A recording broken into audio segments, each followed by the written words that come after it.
Não, na verdade, eu não lancei nota de nada. Eu tô pior que a Gisele.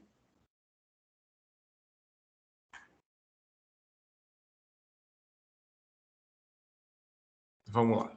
Então, aqui, ó. A gente está, hoje é dia 10, a gente está batendo com a aula de temperaturas elevadas, só que eu estou tentando fazer com que a gente ganhe mais uma semana para podermos ter 2 semanas de seminário. Então, hoje começa temperaturas baixas e altitudes elevadas. Então, eu coloquei essas duas aulas, temperatura baixa e altitude elevada, num arquivo só. E aí vamos ver se a gente consegue trabalhar elas juntas. Tá? E aí depois a gente trabalha com microgravidade e profundidade. Depois vamos entrar nos ciclos, infância, adolescência e envelhecimento. Tá? Apesar da gente já ter falado uma série de coisas relacionadas com envelhecimento lá atrás, na aula de adaptação. Bom, semana passada eu parei onde? Vocês me lembram? A gente falou sobre produção de calor, a gente falou sobre radiação, evaporação, como que a glândula funciona, correto? Eu não lembro de verdade mesmo. Me dá uma ajuda aí, galera. Lembro que eu cheguei a falar sobre esse slide.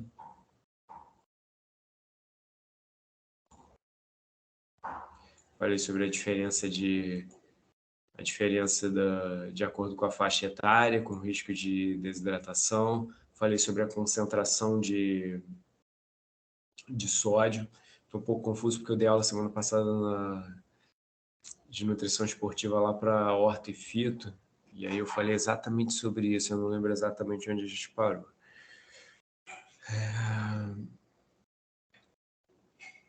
Posso sim. Deixa eu colocar aqui de novo o WhatsApp.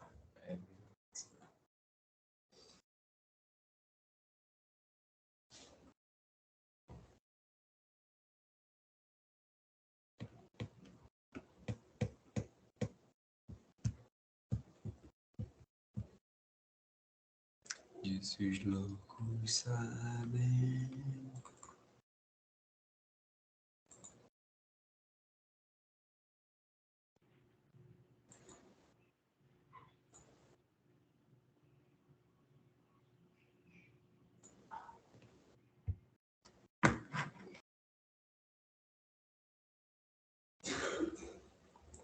Eu coloquei. Então tá faltando. Ju, tá faltando só a aula de hoje para colocar aqui.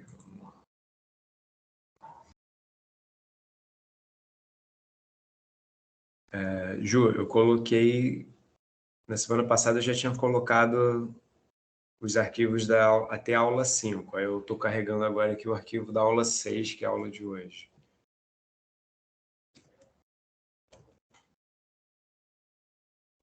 Então a gente conversou sobre a concentração de sódio? Não lembro disso.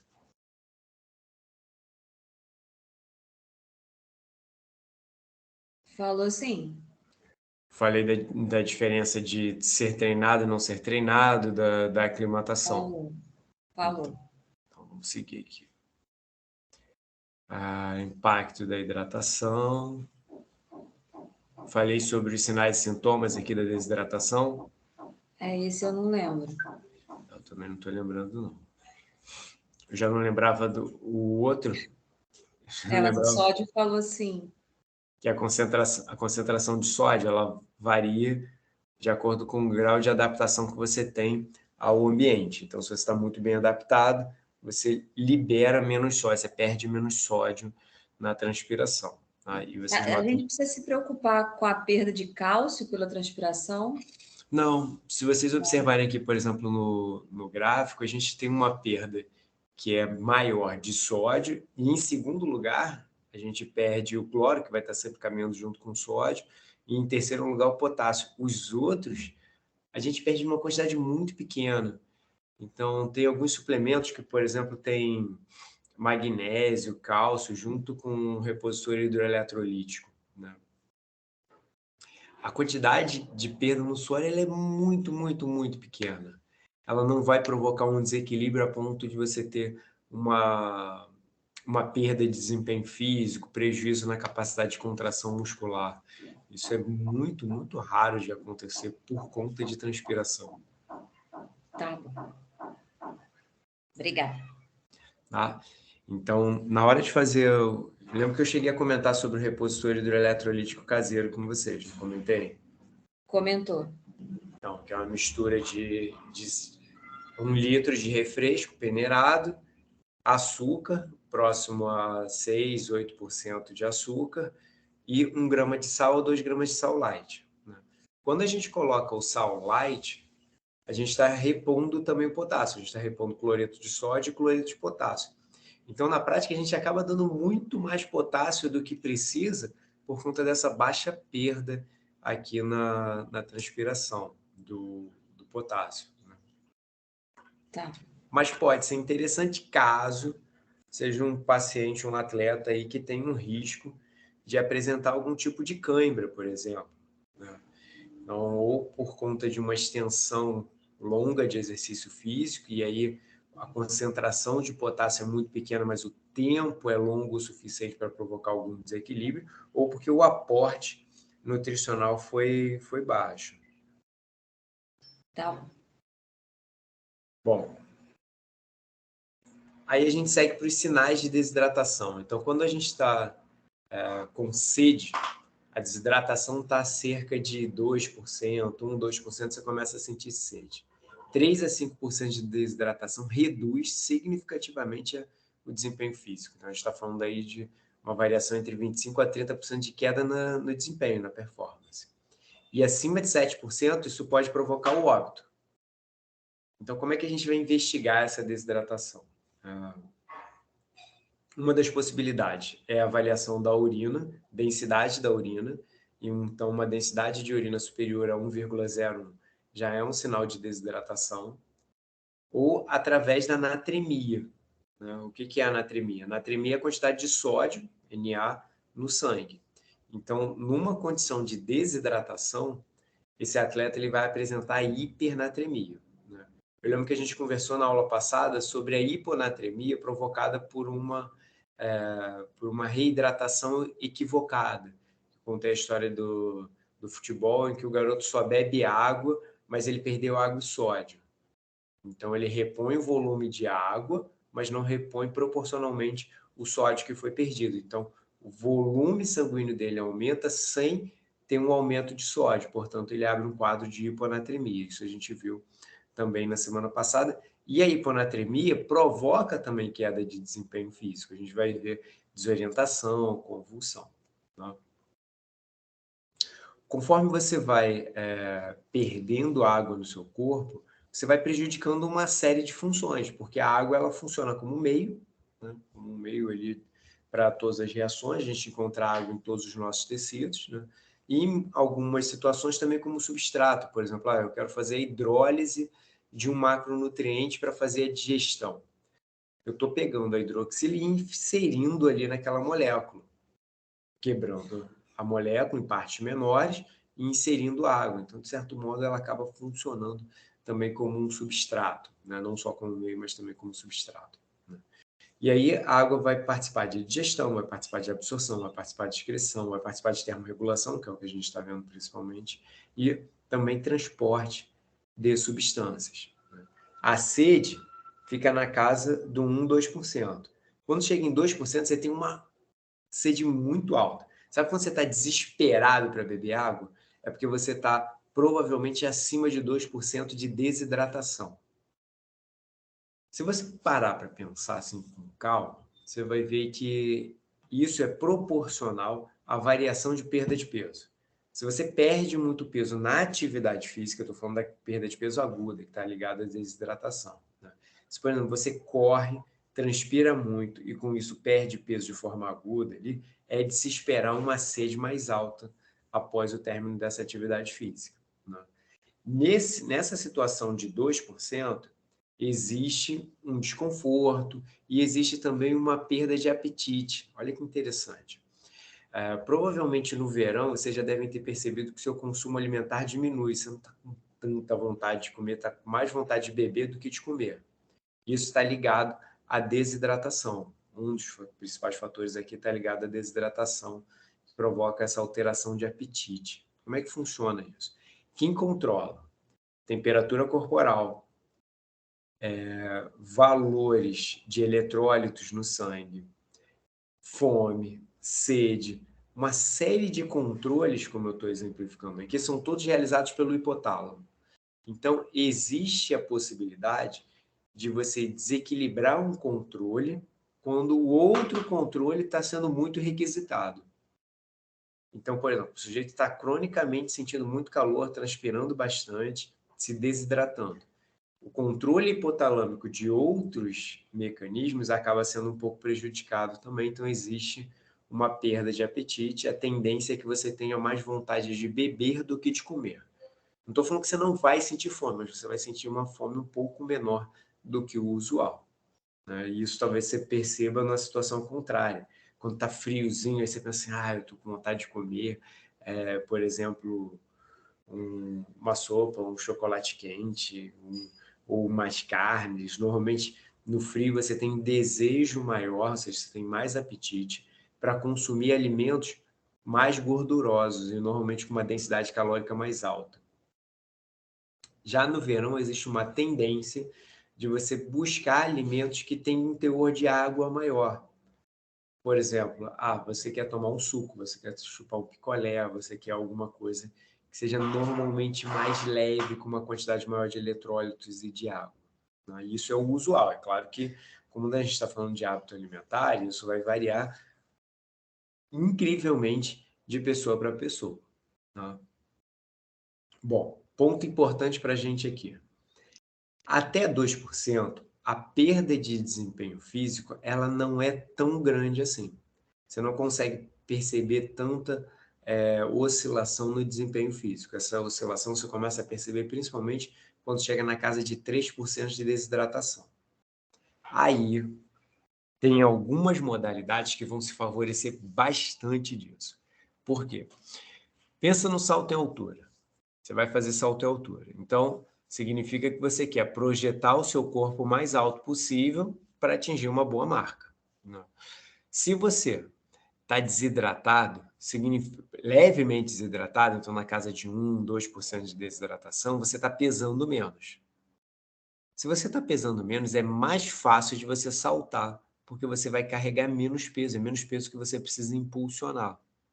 Então, os atletas de salto, eles costumam ficar um pouco desidratados. Então, eles desidratam um pouco, ou seja, na verdade, eles não repõem adequadamente para chegar na hora do salto, ele está levemente desidratado. Para quê? Para conseguir pular mais, seja em altura, seja em distância, seja salto com vara, né?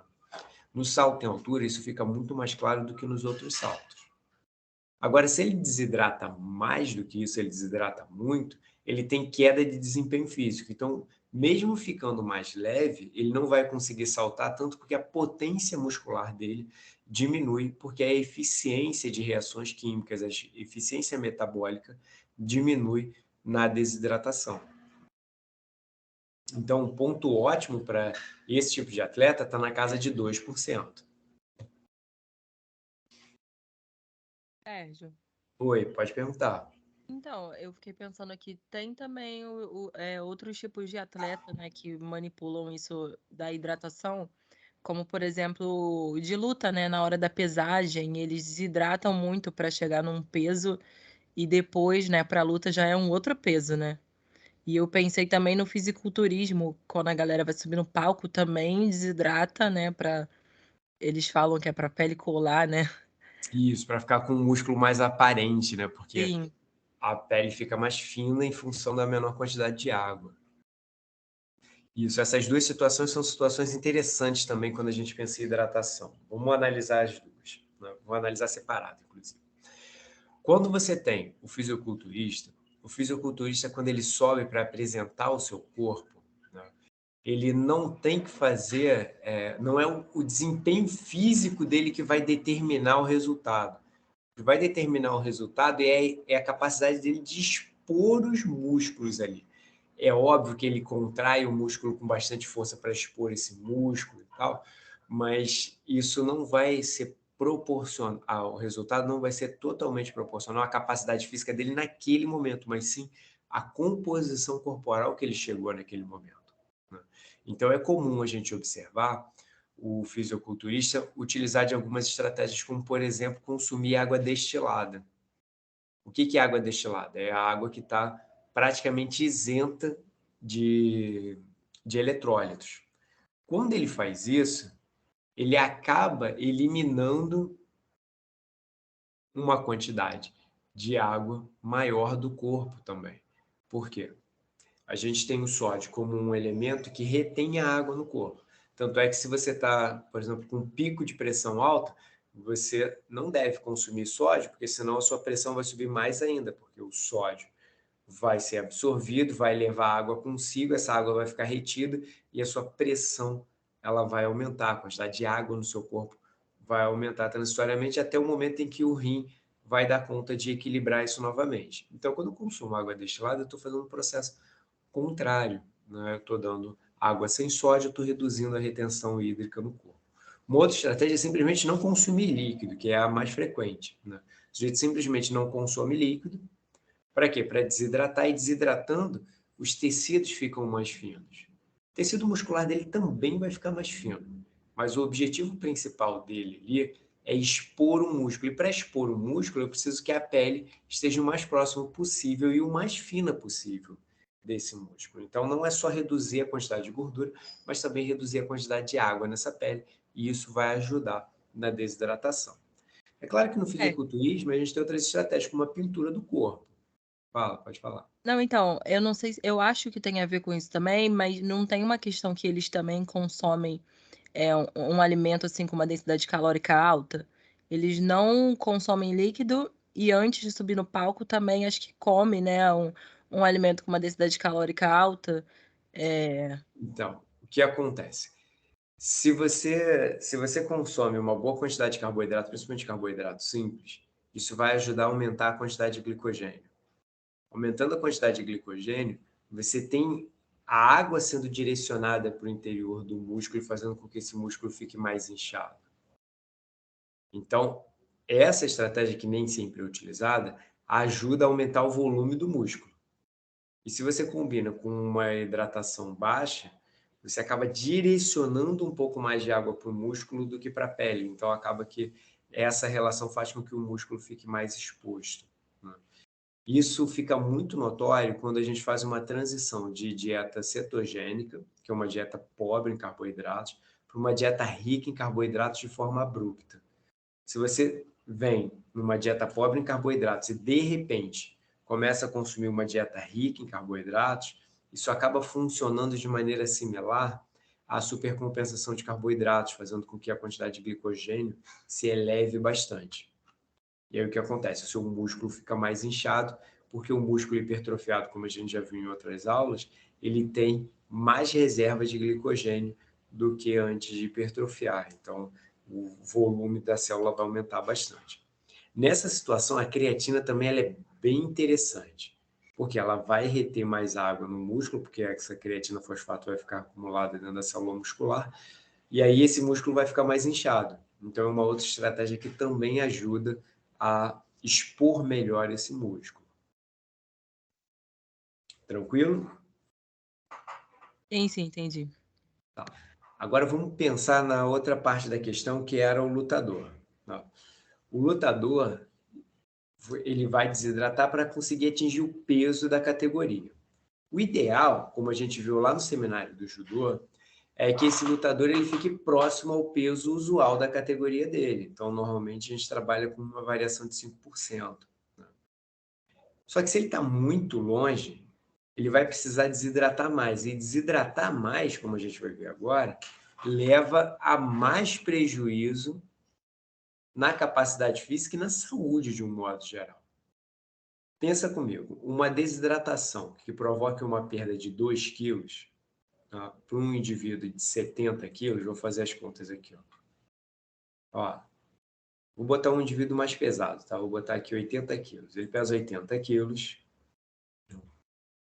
80 vai estar para 100, 2 quilos vai estar para X. Não? Então, X é igual a 2 vezes 100 dividido por 80. Então, 200 dividido por 80. Então, essa variação de peso está na casa de 2,5%. Só que isso não significa 2,5% de desidratação, porque o corpo não é só água, o corpo está na casa aí de 70% de água. Então, uma desidratação possível está na casa aí de 4%. Tá? Possível que eu estou falando assim, no sentido dele conseguir atingir essa desidratação e depois correr atrás para recuperar. Não estou falando que isso é saudável, não estou falando para vocês que isso é fácil também. Tá? Então, quando ele chega a 3%, o prejuízo no desempenho físico ele é significativo. Tá? Quando chega a 4%, ele já tem náuseas, ele já tem um desconforto muito grande em fazer atividade. Quando chega a 5%, ele já tem dificuldade de concentração. Tá? E com 6% ele tem deficiência para regular o excesso de temperatura. Então, até 5%, né, ele consegue desidratar e recuperar-se de forma relativamente boa. Por que eu estou falando relativamente boa? Porque o sujeito que está normal hidratado e o sujeito que em 2 horas recuperou 4, 5% de desidratação, eles têm uma situação metabólica bastante distinta. E ainda mais o efeito psicológico disso tudo. Tá? Mas ainda é possível. Quando a gente trabalha com valores mais altos, 7, 8%, 9%, fica muito difícil de fazer uma recuperação plena e o risco que eu estou impondo para esse atleta é muito alto. Porque ó, ele começa a ter tontura, respiração forçada ao exercício, uma fraqueza aumentada, ele já não vai mais conseguir se manter fazendo atividade física, vem uma vontade enlouquecedora de parar de fazer atividade. Né? E depois isso segue chegando até mesmo numa insuficiência renal. Tá? Na deficiência renal, aí a gente tem um quadro bem similar à rabdomiólise, que pode inclusive ser concomitante, essa desidratação combinada com uma fadiga do músculo, levando à insuficiência renal aguda por conta da rabdomiólise, que a gente já viu na outra aula. Então, para o sujeito que está desidratando para conseguir atingir um determinado peso, o risco dele ter uma queda de desempenho e de prejuízo para a saúde é diretamente proporcional ao grau de desidratação. Quanto mais desidratado ele tiver, pior vai ser o cenário de saúde para ele. E mais difícil vai ser para ele recuperar o desempenho físico ótimo ou usual que ele tem. Tudo bem? Então, esse é um outro público que é bem crítico em relação à desidratação. A gente tem um outro público crítico que está relacionado com a idade. Toda vez que eu estiver trabalhando com idosos ou com crianças, principalmente exposto a um ambiente muito quente, isso também vai ser bem crítico em relação à termorregulação, em relação à desidratação. Tá? E aí a gente tem essa progressão de sinais e sintomas de acordo com a elevação da temperatura e a manutenção da atividade física. Né? Então, sempre começa com náusea, sempre começa com dor de cabeça, com desconforto, e a coisa ela vai progredindo, né, até o indivíduo chegar ao quadro da intermação. A intermação é quando a temperatura corporal vai além dos 40 graus de temperatura. Então, a temperatura corporal vai além dos 40 graus, o sujeito ele tem todos esses sinais e sintomas, então sede excessiva, sudorese intensa, câimbras musculares e dolorosas, pode chegar à perda da consciência, inclusive entrar em coma, ou com ou sem insuficiência renal aguda. Tá? Então, o pior cenário aqui é a internação, que pode, inclusive, fazer com que esse paciente vá a óbito, principalmente se ele não tiver um acompanhamento. Esse cenário, né, da internação combinado com a desidratação, ela fica muito claro em algumas situações extremas. Por exemplo, o sujeito está lá perdido no deserto, o sujeito não está conseguindo consumir água, mas ele precisa fazer atividade física para tentar sobreviver, para tentar chegar a um local seguro. Então, quando a gente tem esses cenários aí meio catastróficos, o risco é muito alto, porque numa competição em que o sujeito está lá correndo, vamos supor, num dia muito quente e está fazendo uma prova de maratona ou de uma outra maratona, que são aquelas corridas maiores de 100 quilômetros, 200 quilômetros, por aí vai. Né? Se ele está numa prova como essa, ele tem um apoio de saúde. Se ele, por exemplo, tem uma cãibra muito intensa e cai, existe em algum momento o apoio a esse atleta, um apoio de saúde. E aí a gente não vai deixar que ele chegue a uma perda de consciência, uma internação, um quadro mais grave.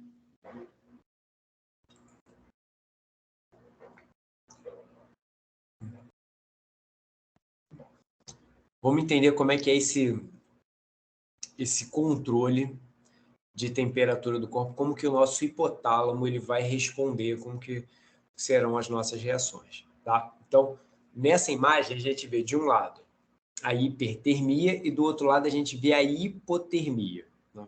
A hipotermia já vai até fazer um gancho com o tema da aula de hoje. Tá? Então, do lado de cá a gente tem uma temperatura corporal que está acima dos 37 graus. Lembrando que a temperatura ela pode oscilar em 1 grau. Tá? Ou seja, uma temperatura entre 36 e até abaixo de 38 a gente considera normal. Posso medir sua temperatura está 37,5 e você não está doente, está na sua condição normal. Tá? Bom, temperatura elevada ela é percebida pelo hipotálamo. O hipotálamo consegue perceber variação de temperatura. O hipotálamo percebe várias variações. Percebe variação de pressão, variação de temperatura, variação de concentração de substâncias, de hormônios. Então, variou a temperatura. O que vai acontecer? Ocorre uma vasodilatação dos vasos sanguíneos cutâneos. Então, a pele fica avermelhada. Isso aumenta o fluxo sanguíneo na pele. E aumenta também a produção das glândulas sudoríparas. Então, o sujeito vai transpirar mais. Transpirando mais, a superfície da pele vai esfriar com a evaporação desse suor. O sangue que está fluindo pela superfície da pele vai trocar calor com a pele e vai levar uma temperatura mais baixa para as regiões mais internas do corpo, principalmente para o músculo que está trabalhando, porque o músculo que está trabalhando ele tem uma intensa vasodilatação, então ele está recebendo mais sangue, fazendo com que esse sistema funcione quase como um radiador. Aí você vai falar assim, Sérgio, um radiador, que é o radiador do carro? É exatamente isso. Você tem a água passando pelo radiador, o ventilador ou o próprio vento que o carro está recebendo pelo seu deslocamento esfria essa água, então ela se desloca para o motor e esfria o motor. Depois ela volta para o radiador quente, passa no radiador, o vento resfria essa água e ela volta para o motor, e fica nesse ciclo. Tá? É assim que funciona o radiador do carro e é assim que funciona a nossa pele com esse efeito de radiador. Como que isso vai funcionar? O sangue aqui está fazendo o papel da água do radiador do carro, tá? Que vai até a superfície da pele, que vai ser o nosso radiador, vai trocar calor, vai perder calor para o ambiente e vai levar essa temperatura mais baixa, no caso, para os músculos que estão fazendo o papel do motor nessa minha comparação. E esse ciclo ele vai acontecendo, fazendo com que o músculo esfrie. Tem alguns animais que esse processo ele é muito mais eficiente do que com a gente. Por exemplo, você vê um elefante, o elefante com aquela orelha enorme balançando. Quando ele balança aquela orelha, o que ele está fazendo? Ele está fazendo com que o sangue que está fluindo pela orelha reduza de temperatura e esse sangue ele retorna para o corpo, ele retorna para as partes mais internas, né? Ele nunca deixou de fazer parte do corpo, né? Ele retorna para as partes mais internas do corpo, esfriando essas partes mais internas. Então, isso torna viável uma massa corporal tão alta quanto a de um elefante num formato mais próximo de um formato esférico, que a gente já viu, que é um formato ruim para a troca de calor. Então, os elefantes que estão mais expostos ao calor, normalmente ele tem orelhas maiores que ele balança para fazer essa troca. Tá? Bom, vamos ver o outro lado, que é o quadro da hipotermia. Tá? Mas antes de eu passar, dúvidas aqui nesse processo?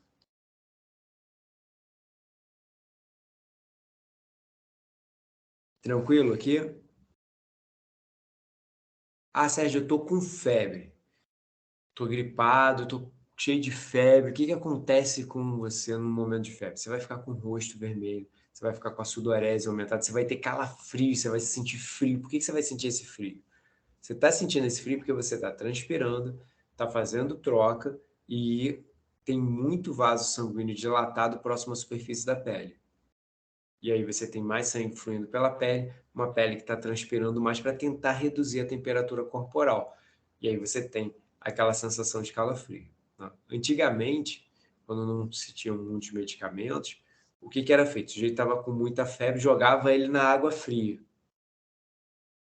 Talvez as mães de vocês façam coisas como, por exemplo, compressa de água fria na virilha, passar álcool nas axilas, coisas desse tipo, tá?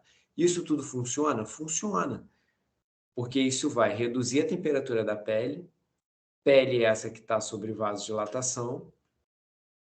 Resultado, tem troca de calor do sangue que está fluindo nessa pele e a temperatura interna do corpo vai reduzir, tá? Bom, o próximo lado ali é a hipotermia. Na hipotermia, a gente tem uma situação contrária, tá? Mas não totalmente contrária, tá? A gente vai ter um bloqueio da sudorese? Vai. A gente vai ter vasoconstrição ao invés de vasodilatação na superfície da pele? Também, tá? Mas a gente vai ter uma outra coisa acontecendo, que é a contração involuntária da musculatura esquelética, causando a tiritação. Tiritação é o nome técnico para aquele tremor provocado pelo frio. Então, por exemplo, toda terça e quinta eu levo minha filha na natação, tá? A gente chega lá na água, a gente entra na água, a água é aquecida, mas mesmo assim tem um garotinho que toda vez que ele é retirado da água, o garotinho treme, cara, chega a dar dó do garotinho. O garotinho treme muito ele. Então, nesse momento, ele tem uma tiritação. Um nome feinho, parece até alguma coisa de pegadinha, sei lá, de tiririca, alguma coisa assim, mas significa o quê? Essa contração muscular, esquelética involuntária. Qual é o objetivo ali? Músculo contrário, não para aumentar o desempenho físico, mas simplesmente produzir mais calor. Produzindo mais calor, a temperatura corporal tende a subir. E é feita a vasoconstrição com bloqueio da sudorese para quê? Para reduzir o fluxo sanguíneo na superfície da pele, fazendo com que esse calor não seja perdido para o meio. Aí você vai falar assim, Sérgio, legal isso. Então, significa que se eu estiver sentindo muito frio, eu vou ter menos sangue fluindo na periferia do meu corpo. Então, a oxigenação dessa região vai estar prejudicada. Sim. Vai ter menos sangue fluindo por essa região. Então, o tecido adiposo dessa localidade vai receber menos sangue? Vai. Então, se eu precisar mobilizar ácido graxo de tecido adiposo subcutâneo, vai ser mais difícil? Vai ser mais difícil. Então, existe uma tendência de acúmulo, existe uma tendência de manutenção de reservas, principalmente de reserva adiposa, para tentar ajudar também na manutenção dessa temperatura corporal. Mas daqui a pouco a gente vai falar um pouco mais sobre isso, tá? Tudo bem a questão do controle hipotalâmico?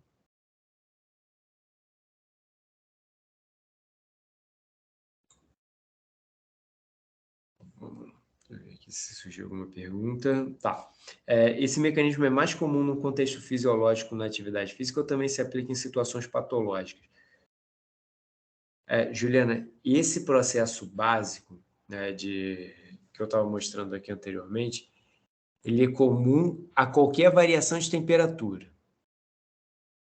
independente da situação. Se eu pegar você e colocar você num banho frio, uma água gelada, você vai lá numa cachoeira, você olha a cachoeira, se é a cachoeira maravilhosa e tal, e aí você mergulha. Quando você mergulha, a água está super gelada. O que que vai acontecer? Vasoconstrição dos pré-capilares, de arteríolas na superfície da pele e contração muscular esquelética involuntária. Situação contrária. Você pegou e entrou na sauna, um ambiente extremamente quente. O que vai acontecer? Vasodilatação, excesso de transpiração, sua pele vai ficar mais vermelha. A febre, ela, eu falei de uma forma mais superficial, mas a febre ela pode não ter uma sudorese muito perceptível, né? E aí, quando, por exemplo, você toma um paracetamol, tomou um paracetamol, você tem uma resposta de aumentar a sudorese. Aí as pessoas falam assim, e eu estou suando muito. Ah, então significa que você vai melhorar agora.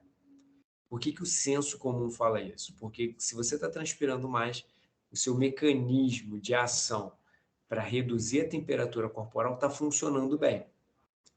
Então, na maior parte das situações patológicas, a gente vai ter essa resposta.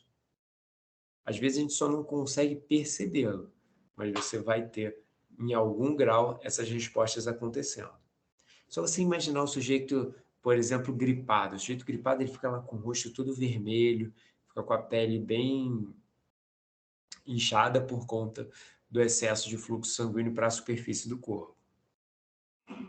Tá? Mas pode realmente, como você disse, não acontecer uma sudorese muito expressiva, não. Tá? Mais perguntas, mais perguntas.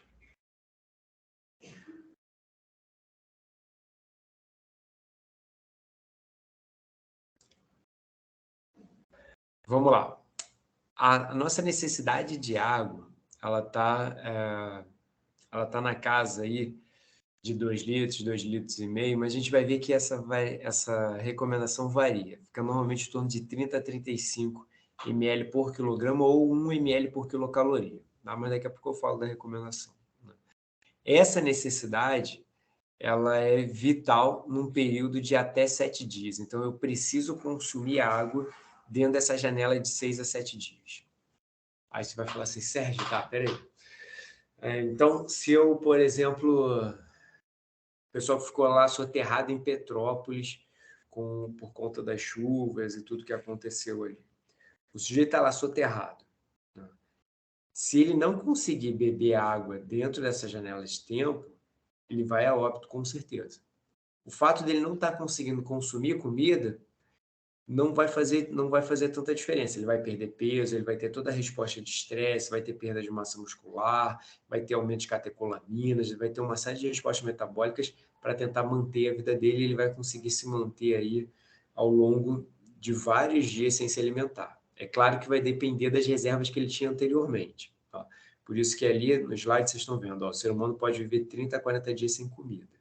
Viver 40 dias sem comida requer uma série de condições bem específicas. Partir de uma boa reserva, não ter nenhum insulto, a taxa metabólica ela vai reduzir.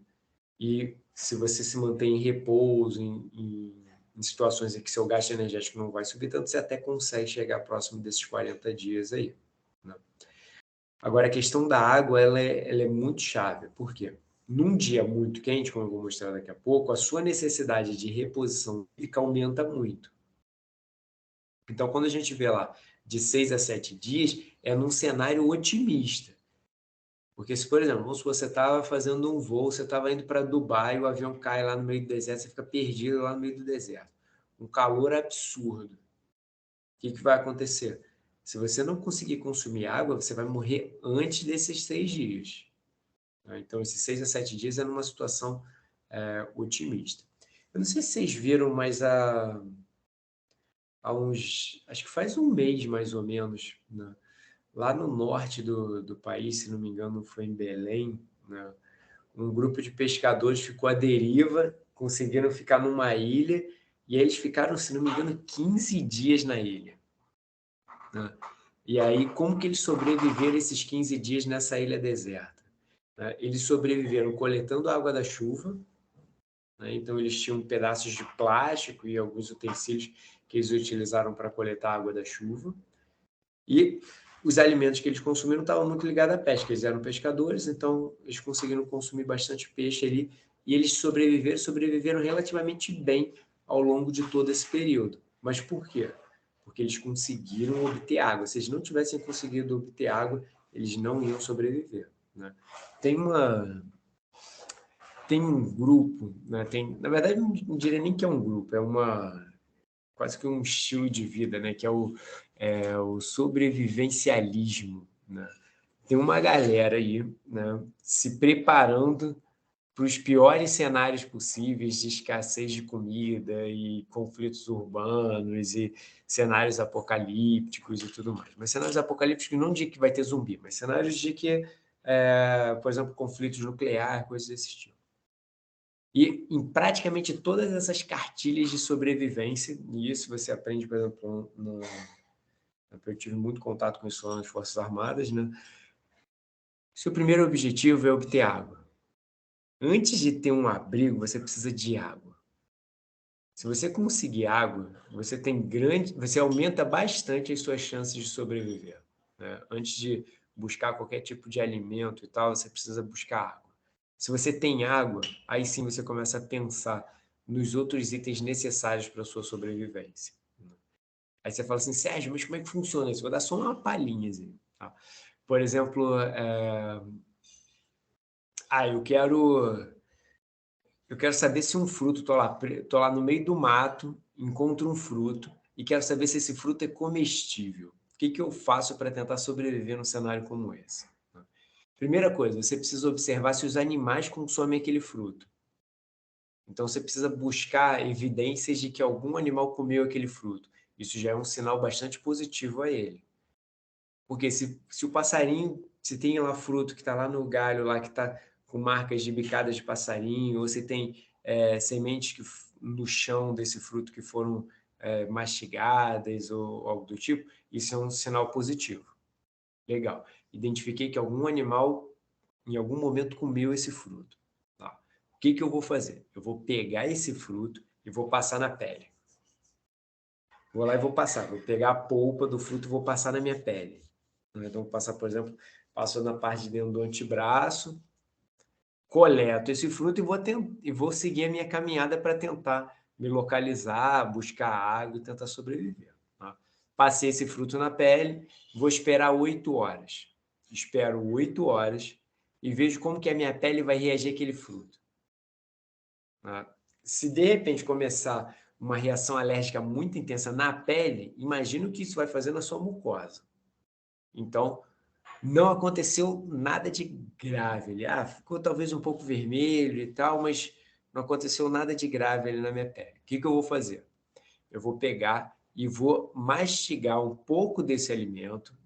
Óbvio, vou sentir o sabor, talvez o sabor é minimamente interessante e tal. Vou mastigar e vou cuspir esse alimento.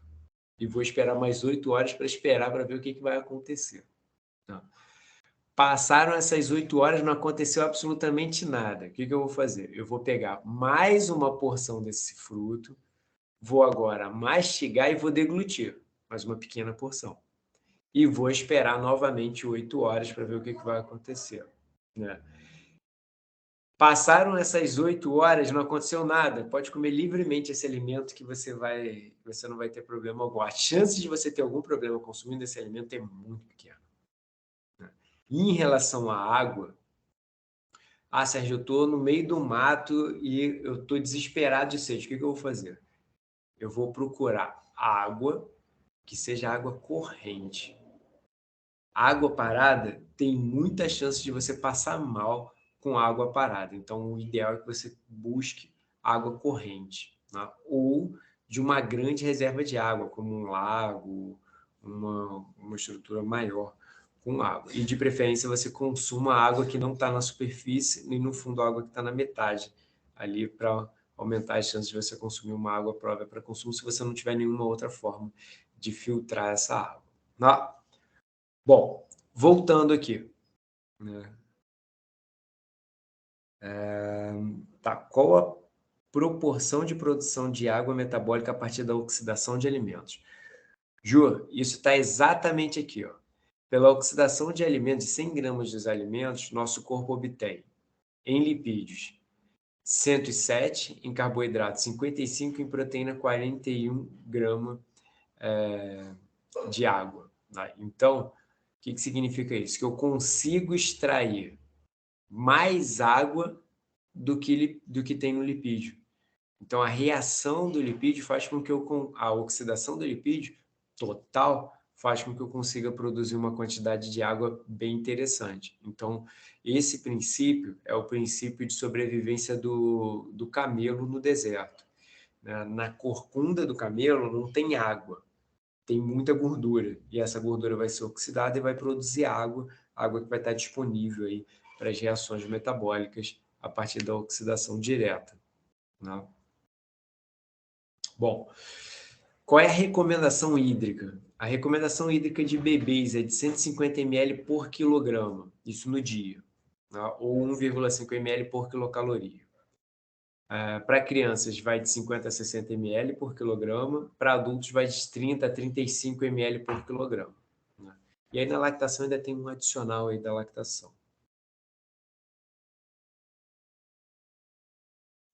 Essa recomendação é em condições normais, sim.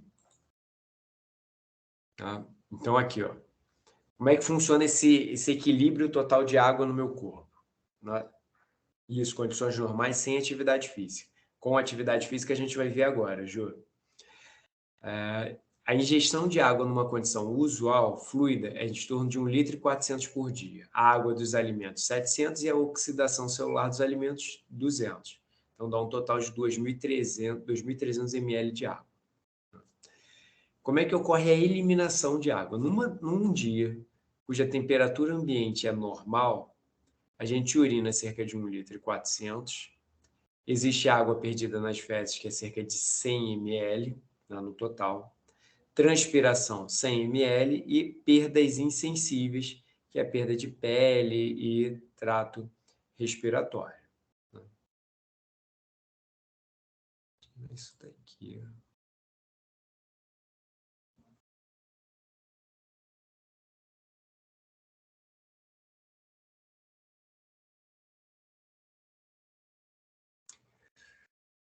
Não melhorou. Tá, bom. Em tempo quente, o que vai acontecer? Tá? Num dia mais quente, a transpiração aumenta, a transpiração sai da casa aí de 100 para 1.400. Então, existe uma maior perda de água no saldo total. A perda total de água é 3.300, porque existe uma produção de urina menor, mas ela não se torna tão menor assim. Notem que ela sai de 1.400 e vai para 1.200. Já a perda sai de 100 para 1.400. Então, não existe uma compensação total aí. A perda de trato respiratório, de pele, a perda insensível na pele, ela continua praticamente a mesma, né? Então, o saldo total é de 3.300 de perda. Para compensar isso, o consumo direto de fluidos precisa aumentar. Se não aumentar, a gente vai encontrar um quadro de desidratação. Olha como a coisa fica no quadro de um exercício físico prolongado, tá? A quantidade de urina cai para 500 ml em função de uma maior desidratação pela transpiração, que chega na casa de 5.000. Né? Para vocês terem uma ideia, a gente transpira aí, cerca de 2 litros por hora. Né? Então, uma perda de 5.000 é porque esse exercício prolongado aí está na casa de 2 horas e meia, 3 horas. Então, esse exercício físico prolongado fez com que a transpiração, o saldo total de transpiração, tenha aumentado muito, tá? Para tentar compensar isso, mas que não consegue compensar. Mas para tentar compensar, a gente tem a urina sendo muito concentrada, caindo de valores usuais, que eram 1.400 para 500. Total, 6.600.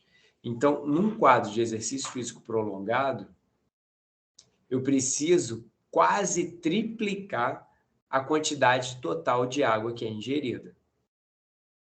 Ah, Sérgio, como que vai funcionar isso? Se você faz muito exercício, a tendência é que você consuma mais alimentos. Então, vai aumentar a quantidade de água dos alimentos e a água produzida pela oxidação deles? Vai. Mas o que vai aumentar principalmente é a água que você vai consumir diretamente por conta da sede. Então, olhem esse valor, 6.600. Quando a gente fizer os cálculos para repor a água perdida por um atleta, não se assustem se você de repente observar que você vai precisar dar 1,5 litro de repositor hidroeletrolítico para ele durante a atividade física.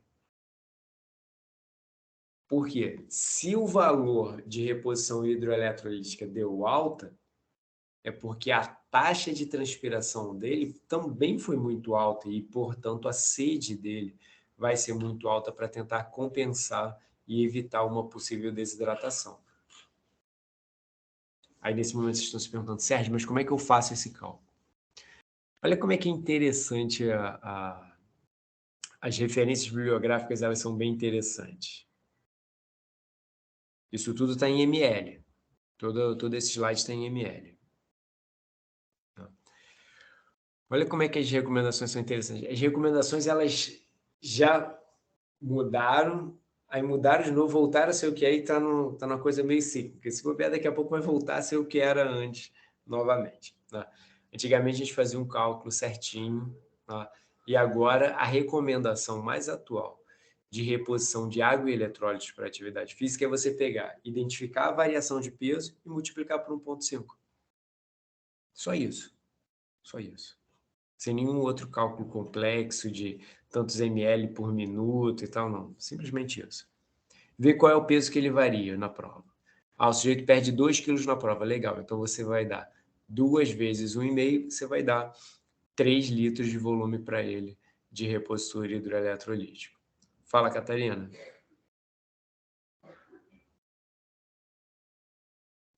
Não, não apertei nada, não. Tranquilo? Tranquilo. Tá.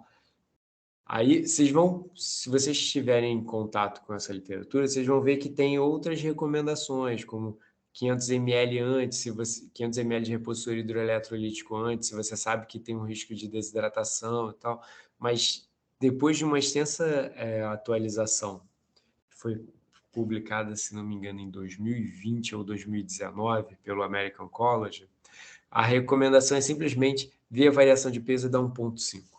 Tá? E o esporte que tem dificuldade de beber água, tipo, sei lá, luta, eu acho que é mais difícil o cara parar pra conseguir ficar bebendo água toda hora, né? Ele só bebe no intervalo dos rounds, né? Então tem um round entre um round e outro, por exemplo, no boxe, você vê lá o sujeito se reidratando, né? Mas, por exemplo, um cenário que a gente vê bastante dificuldade é numa prova, por exemplo, de longa duração, como uma ultramaratona, um trekking, alguma coisa assim, em que o sujeito ele precisa transportar o que ele vai consumir. E aí ele quer transportar o mínimo de peso possível para ser mais fácil a caminhada dele ou essa corrida dele, né? Só que ele precisa se hidratar. Se ele não se hidratar, ele não vai conseguir ter um bom desempenho físico. Então, acaba que isso às vezes é um pouco conflituoso, né? Porque às vezes o atleta ele quer carregar menos peso e ele acredita que não, eu consigo sustentar beber pouco líquido, que assim eu carrego pouco peso, né? Mas na prática isso vai impactar negativamente, né? Só É que aí eu porque, vou precisar tipo, calcular bem, porque senão eu vou botar ele para carregar um peso que ele não precisava carregar. é porque apesar dele conseguir fazer bem, não quer dizer que vai ser o melhor, né? Não vai Ele ser o pode melhor. achar que é o melhor, mas não é. Sim, né? E isso pode aumentar o risco de lesões. E ainda tem um problema aqui, que é um problema importante da desidratação, que é isso aqui, ó. Deixa eu voltar aqui para... Aqui, ó. Então, ó, quando está na casa de 10% de desidratação, o sujeito tem delírio, ele tem uma dificuldade muito grande de tomar uma decisão acertada. Essa dificuldade de concentração, ela começa com 5%. Mas conforme ela vai progredindo, o sujeito ele tem dificuldade de tomar boas decisões quando ele está muito desidratado, principalmente exposto à atividade física, né? Tanto é que isso é uma das coisas que é bastante treinada nas forças militares, que é coloca o sujeito numa condição bastante adversa, privado de sono, sem líquido, com excesso de atividade física e tudo mais, e faz testes com ele ao longo desse processo para ver se ele ainda responde bem. E vai treinando ele a se adaptar a essa condição tão adversa. Então, dependendo do grau de experiência do atleta, pode ser que ele consiga tomar decisões melhores ou não, quando ele está bem desidratado. Mas a tendência usual é que você tome péssimas decisões nesse ambiente tão estressante e ainda mais exposto à desidratação. Então, bom, Uma técnica que pode ajudar nessa questão da desidratação é o pré-esfriamento. Como é que funciona isso? Aqui a gente tem os gráficos mostrando diferentes aspectos que podem ser controlados: temperatura retal, volume sistólico, volume cardíaco e frequência cardíaca, né? Nos gráficos a gente vê em azul, tá? Os gráficos azuis é quando o sujeito... Beijo, minha linda. É quando a gente tem um pré-esfriamento, ou seja, você coloca o sujeito numa temperatura baixa antes dele começar a prova. E em vermelho a gente tem o gráfico do sujeito começando a atividade física num ambiente quente. Ó. Então aqui está lá, 40 graus e 26 graus Celsius. A temperatura corporal sobe muito mais rápido quando você já parte de um ambiente mais quente. Isso colocando os dois sujeitos para fazer atividade física exatamente na mesma temperatura ambiente. Ó. Volume sistólico, ou seja, o volume de sangue que sai do coração, é mais baixo quando você começa numa temperatura mais alta. A diferença ela é significativa, está na casa de 20 pontos, 20 ml por batimento, né? Isso acaba impactando na frequência cardíaca, como a gente observa aqui embaixo. O gráfico ele tem em função do tempo de atividade, né? Então, ó, frequência cardíaca em função do VO2, ou seja, da intensidade da atividade física, né? Quando aumenta a intensidade da atividade física, a frequência cardíaca ela sobe mais se você partir de uma temperatura mais alta. O débito cardíaco ele sobe junto até um ponto que ele se separa, né? O seu débito cardíaco continua aumentando se você parte de uma condição de pré-esfriamento. Então, o pré-esfriamento é uma estratégia interessante. Não é uma estratégia nutricional, mas é uma estratégia que vai ajudar o atleta a ter um desempenho físico melhor. Bom, vamos lá. Vamos falar da aclimação ou aclimatação, que é o que a gente viu um pouquinho na semana passada, né? Conforme as semanas vão passando, você vai se adaptando a essa temperatura ambiente, né? E, é claro, se você se expõe de verdade, foi aquilo que a gente conversou semana passada, né? Se eu só faço atividade física num ambiente quente e depois eu fico no ar-condicionado o dia todo, ou fico num ambiente cuja temperatura ela é mais agradável, isso não vai me aclimatar, isso não vai provocar essa aclimatação. Agora, se eu me exponho de verdade ao calor, né, isso vai provocar essa adaptação em até 2 semanas. Ah, Sérgio, então eu vou sair daqui e vou fazer uma corrida lá no Quênia, que é extremamente quente. Eu posso ir 2 semanas antes e me expor àquele ambiente quente para tentar me adaptar melhor? Isso é a melhor das opções. O ideal seria que você ficar lá 2 semanas sofrendo de calor, e tem que sofrer mesmo de calor, senão você não se adapta, tá? Para você conseguir ter um desempenho melhor, e isso fica notório pela temperatura corporal e também pela frequência cardíaca, né? Eu sei que ninguém comentou, mas o protocolo anterior era temperatura retal para avaliar a temperatura interna, né? Um pouco desconfortável, vocês têm que concordar comigo, né? Mas hoje em dia existe uma cápsula, você toma essa cápsula e essa cápsula ela vai monitorando a sua temperatura corporal, tá? Ela consegue fazer outras coisas, mas para a gente interessante aqui é a temperatura corporal. E aí ela passa a informação sem fio, tá, para algum dispositivo. Então você consegue ir controlando a temperatura corporal do sujeito ao longo do tempo. E aí depois ele vai e evacua essa cápsula, ela vai embora junto com as fezes e vai embora, joga fora, ela é descartável, tá? Então os dados clássicos aqui de acompanhamento de temperatura corporal vêm de temperatura retal, né? E aqueles também que não têm recursos continuam utilizando essa estratégia, não, mas já existe essa ferramenta mais moderna para o acompanhamento da temperatura corporal, né? Bom, então, frequência cardíaca ela é mais alta no sujeito que não foi aclimatado, né? E isso impacta diretamente sobre o desempenho físico, porque significa que a frequência cardíaca dele vai ficar mais alta, significa que ele vai tolerar uma intensidade menor de atividade física. Então, o sujeito que está bem adaptado, ele consegue subir mais a frequência cardíaca dele, porque a frequência cardíaca dele está numa condição mais baixa. Então, ele consegue ir aumentando, por exemplo, a velocidade, a intensidade dessa atividade física. Aqui está um resuminho das diretrizes, tá? Das diretrizes de reposição de água e eletrólitos. Tá? E aí a gente, na verdade, é de manejo em relação à intermação, os dados de 2019, e aí ela está considerando aqui, ó, pré-esfriamento. Tá? E aí depois dê uma olhada com calma, porque isso não é de fisiologia, sim de prescrição. Bom, eu coloquei para vocês a combinação dos protocolos. Então, o protocolo anterior era o seguinte: antes do exercício físico, solução de 15 a 20 graus Celsius, contendo preferencialmente sódio, tá? Num volume de 500 ml 2 horas antes do treino. Em dias quentes, eu dou mais um adicional de até 500 ml 1 hora antes. Tá? Bom, com a ingestão prévia de líquidos, a gente vai encontrar, como a gente vê no gráfico aqui, ó, um melhor controle da temperatura corporal. Conforme a atividade física progride, a sua temperatura corporal sobe. Isso é fato, independente do que você fizer.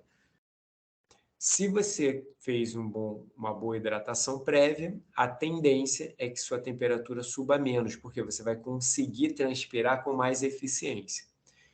Lembra lá da glândula sudorípara? Ela precisa pegar a água que está no tecido, que está no meio ali entre as células, e captar essa água, depois jogar essa água para a luz do canalículo. Para ela fazer esse transporte, é muito mais fácil se eu tenho água em abundância. Se eu tenho pouca água, significa que eu vou metabolicamente me esforçar mais para fazer o transporte de sódio, para que essa água corra atrás do sódio e consiga ir embora. Então, se eu tenho um estado de euidratação, não precisa nem ser hiperidratação, mas só de euidratação, você consegue eficientemente fazer uma boa transpiração.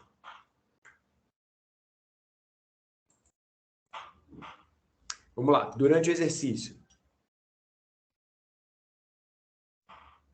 A recomendação mais antiga era a seguinte, ó, 150 ml a 200 ml para cada 15 a 20 minutos de atividade física, isso com água e eletrólitos e carboidratos, tá? Se for superior a 1 hora de atividade física.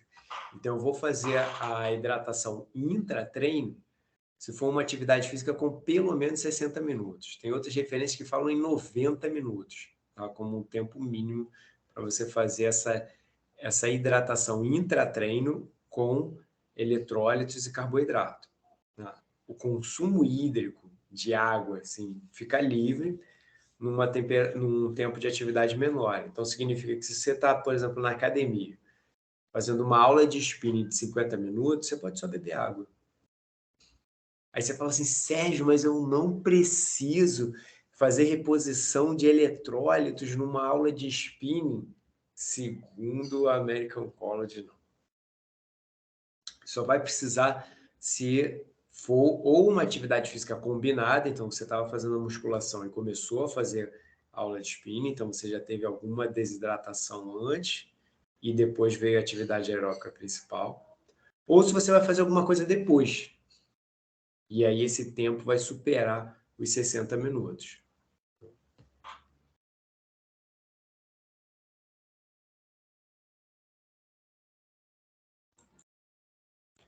Após o exercício, a recomendação antiga, que é a recomendação predominante hoje, é de 150% do volume perdido em até 6 horas. De solução que contenha sódio e sempre com temperatura baixa. Essa questão de oferecer uma bebida com temperatura baixa, ela já está sendo inclusive criticada também, mas continua valendo. Tá? Qual é a crítica? A crítica é a seguinte: se eu dou uma bebida com temperatura baixa, eu vou inibir o processo de termorregulação, porque eu estou reduzindo a temperatura artificialmente, então eu reduzo a produção de suor. Né?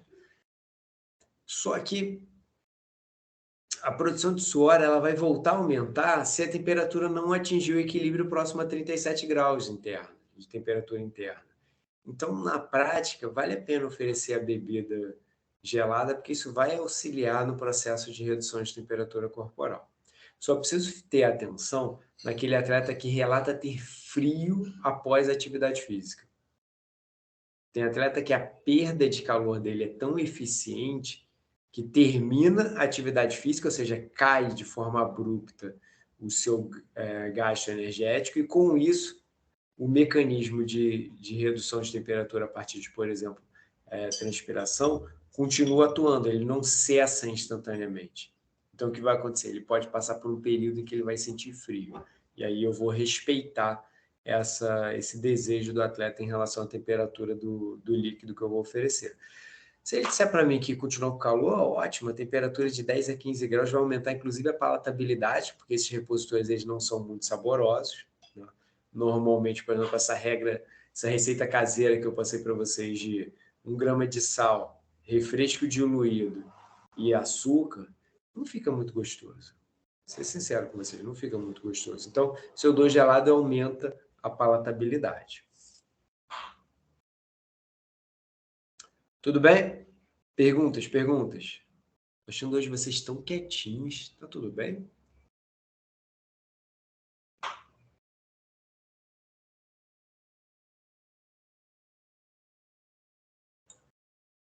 Tá. Essa parte da temperatura baixa, é isso, Catherine?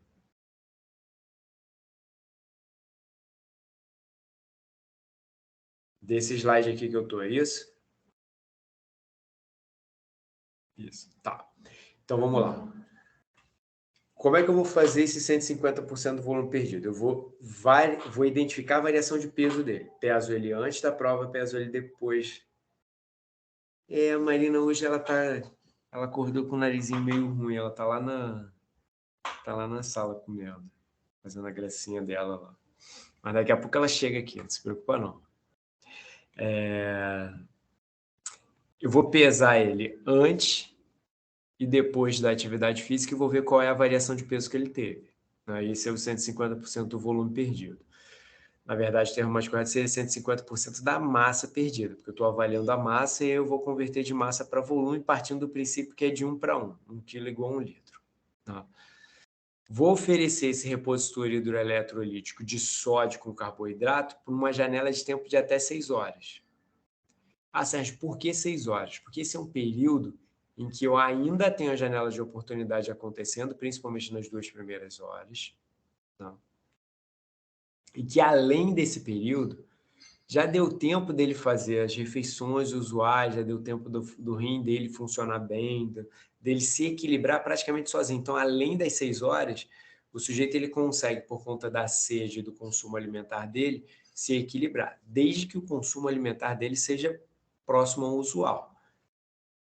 Se ele acabou de fazer uma prova de atividade física extenuante, por exemplo, vamos supor, igual acontece lá no basquete, acontece direto isso. A galera joga basquete no sol, domingo de manhã, né? A pelada às vezes termina 11h30, meio-dia. Aí o que os caras fazem? Eu vou me excluir disso. Tá? Aí a gente senta no quiosque. Aí tem a galera que toma água de coco, tem a galera que toma Gatorade, tem a galera que bebe água e tal, e tem a galera que vai lá e toma cerveja. Aí o sujeito toma cerveja na beira da praia e continua desidratando mais ainda. Então, se ele tiver um consumo alimentar usual, a tendência dele, ou seja, que não for esse consumo, a tendência dele vai ser consumir bastante líquido, né? E repor carboidrato. Normalmente a gente não está com muita vontade de comer alimentos gordurosos após a atividade física. Às vezes o consumo alimentar é até um pouco inibido após o exercício mais longo, né? Então, depois das 6 horas, o consumo usual ele dá conta de manter o estado de hidratação, tá? Desde que fique dentro de uma normalidade aí mínima, né? Não precisa nem ser uma prescrição dietoterápica especial, né? E a questão da temperatura, né? A temperatura, o ideal é que ela fique entre 10 e 15 graus, né? Com essa temperatura, a gente consegue ajudar na redução da temperatura corporal, da temperatura interna, né? Por quê? Dou uma bebida que está muito mais baixa do que a temperatura corporal dele, e isso vai ajudar na termorregulação. Tudo bem?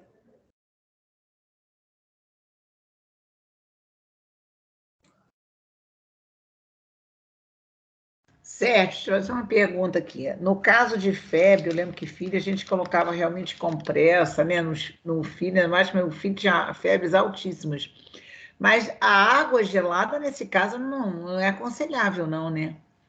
Só no Depende, esporte mesmo, na atividade física, né? depende da causa da febre, né? É, só dor de garganta, algo assim, né? Não sei. Porque o que acontece é que quando você se expõe a um líquido frio, né, você reduz a motilidade ciliar, né? Então, a sua via respiratória ela fica menos eficiente em eliminar partículas, Sim. né? Então, se a causa da febre está ligada com um problema respiratório, realmente a bebida gelada não é recomendada. Entendi. Agora, se você estiver pensando na febre provocada por alguma outra questão, né? Então, por exemplo, tem gente que tem febre por conta de uma infecção cutânea, né? O Sim. sujeito teve uma infecção cutânea e teve febre por conta disso. A bebida gelada ajuda, sim. Numa reação de vacina, não. Também não é bom. Tem gente que tem febre agora com essa vacina doida aí. Você pode consumir o líquido gelado, sim. É interessante, essa aí eu não sabia. Isso vai ajudar, sim. Tá legal. Então, por exemplo, você tomou a vacina, sei lá, do sarampo e a temperatura está alta, está com essa febre, a bebida gelada pode ajudar, sim. Ah, bom. Tá. Bom, o que eu fiz? Não entrei em overtraining, porque a gente já conversou um pouco. Se der tempo, a gente resgata o overtraining lá. Eu vou pegar esse gancho que a gente está falando de temperatura e vou partir para as atividades físicas no outro extremo, que é a atividade física num ambiente frio e depois falar sobre a elevada altitude, né? E aí, dando tempo, hoje ou na próxima semana, a gente conclui o outro slide. Tá? Então vamos lá. O que a gente vai falar hoje? Hoje a gente vai começar a conversar sobre frio e elevada altitude, né? Então a gente vai trabalhar com esse cenário de atividade física de exposição ao frio, combinado ou não a elevada altitude, né? Então vamos lá. A gente já viu que o hipotálamo ele é responsável pela termorregulação. O que ele quer é manter a temperatura do seu corpo em torno de 37 graus, 37 mais ou menos 1, né? Então, nessa imagem aqui, a gente vê uma zona, tá, de temperatura que é agradável para a gente. Então, se você se mantiver ali próximo dos 25 graus, 30 graus, você consegue manter adequadamente a sua temperatura corporal, porque a temperatura do ambiente está mais baixa do que a temperatura interna. Então, você só precisa se esforçar um pouco para provocar uma queda na sua temperatura corporal proporcional ao seu gasto energético. Como que acontece isso no frio? Então, você está se expondo a uma temperatura muito baixa. A gente vai ter como resposta vasoconstrição periférica por meio de atividade simpática. Então, a primeira coisa que acontece, as suas extremidades ficam frias. Às vezes, por exemplo, essa noite fez bastante frio, né? Pelo menos eu senti bastante frio, né? Você acorda, sua mão está gelada, a ponta do seu nariz está gelada, seus dedinhos estão gelados, seus dedinhos do pé estão gelados. Tá? Por quê? Ocorre uma vasoconstrição, então está indo menos sangue para a extremidade dos seus dedos, então seus dedos ficam frios, seu nariz fica frio, seu pé fica frio. Essa é uma primeira resposta, que é uma vasoconstrição. Essa vasoconstrição, tá, ela ocorre classicamente a 20 graus de temperatura ambiente. Então, a partir de 20 graus, você já tem uma vasoconstrição importante.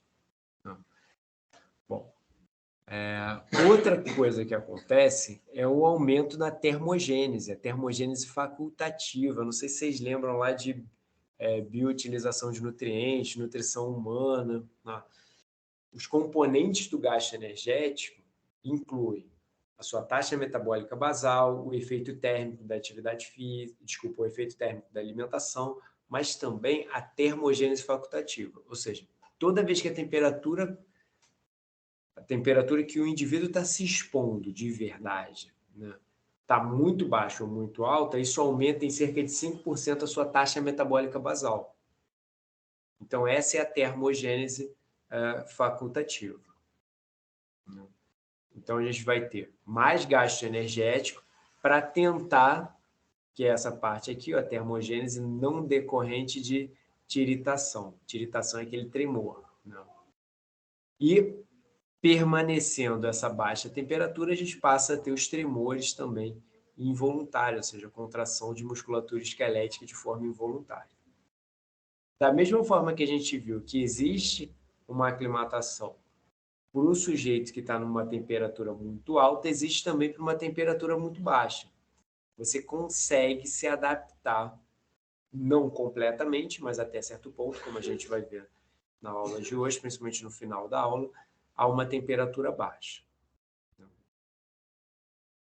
Bom, quando você se expõe ao frio, a forma de utilização dos macronutrientes ela se modifica.